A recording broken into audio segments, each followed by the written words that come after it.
अस्सलामुअलैकुम। आज हम सीखेंगे कि हम ट्रायल बैलेंस किस तरह बनाते हैं। तो ट्रायल बैलेंस के लिए सबसे पहले हमें लेजर अकाउंट्स की ज़रूरत होती है। तो हमारे पास कुछ ये लेजर अकाउंट्स हैं, कैश का और परचेज़ का।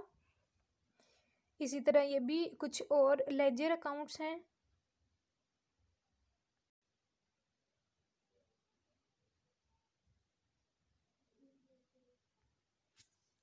और ये है ट्रायल बैलेंस का फॉर्मेट। सबसे पहले ऊपर ट्रायल बैलेंस लिखते हैं और एज एट, और जो भी डेट होगी, जिस डेट पे हम ट्रायल बैलेंस बनाएंगे वो, और जिस साल का हम ट्रायल बैलेंस बना रहे होते हैं वो हम डेट लिख देते हैं।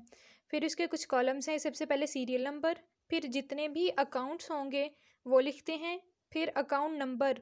ये हर लेजर अकाउंट के ऊपर जब हम अकाउंट का टाइटल लिखते हैं तो इसके साथ हम अकाउंट नंबर भी लिखते हैं। ये ज़रूरी नहीं है कि कोई प्रॉपर अकाउंट नंबर हो, हम कोई भी लिख सकते हैं, लेकिन अकाउंट नंबर ज़रूरी होते हैं। फिर डेबिट कॉलम और फिर क्रेडिट कॉलम। तो ये सीरियल नंबर क्या है, जितने भी अकाउंट्स हैं हम लोग उनको नंबर वाइज लिख लेते हैं, तो उसको सीरियल नंबर कहते हैं। अब ये अकाउंट्स कौन से हैं, जो जितने भी लेजर अकाउंट्स हमने बनाए हैं, जो इस वीडियो के स्टार्ट पे मैंने दिखाए हैं, वो सभी लेजर अकाउंट्स हैं। और उनके जो हमने नाम थे ये हमने लिख लिए। ये सबके लेजर अकाउंट्स के साथ साथ नंबर भी होते हैं, ये वो लिखे। और ये जो बैलेंसेस हैं, जैसे कैश का 43,000, परचेज़ का 15,000, और जितने भी बैलेंसेस हैं, ये सब वो वाले बैलेंसेस हैं जो बैलेंसिंग अकाउंट को बैलेंस करने के बाद जो हम बैलेंस कैरी डाउन निकालते हैं, ये सभी वो वाले बैलेंसेस हैं।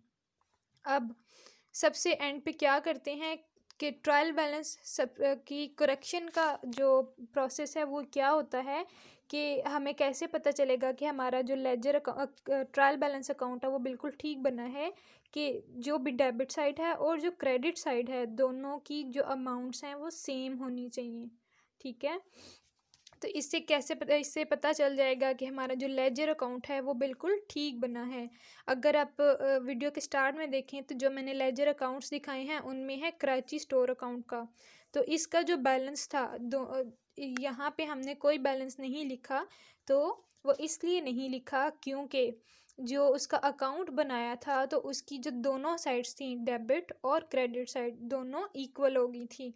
इसलिए उसको उसका जो बैलेंस कैरी डाउन या इसका जो बैलेंस था वो नहीं निकला।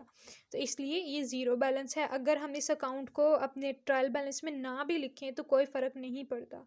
अगर किसी भी अकाउंट का ज़ीरो बैलेंस आए उसको ना लिखें तो उससे कोई फ़र्क नहीं पड़ता। लेकिन अगर अब अपने ट्रायल बैलेंस में शो करते हैं तो इससे पता चल जाता है कि हमारी ये भी ट्रांजैक्शंस हुई थी। तो जब हम इनको टोटल करेंगे, और जो कैपिटल अकाउंट था हमारे पास ये क्रेडिट साइड में आया था तो इसका था बैलेंस ये, और इन सब को टोटल करने से अगर तो दोनों साइड्स इक्वल आ जाएं तो इसका मतलब होता है कि हमारा ट्रायल बैलेंस बिल्कुल ठीक बना है। और इसी ट्रायल बैलेंस से आगे हम फाइनल अकाउंट बनाते हैं। तो हमने सबसे पहले देखा था कि हम सबसे पहले ट्रांजैक्शन करते हैं,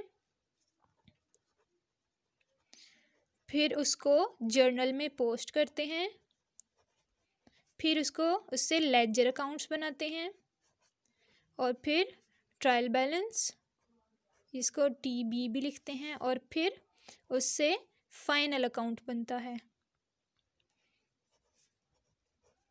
तो इसको, ये जो पूरा प्रोसेस है इसको हम अकाउंटिंग साइकिल कहते हैं।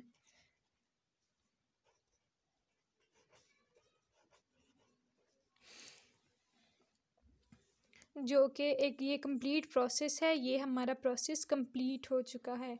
अब इसमें आगे हम डिस्कस करेंगे फाइनल अकाउंट को और इसकी जो एडजस्टमेंट्स होती हैं उन सब को।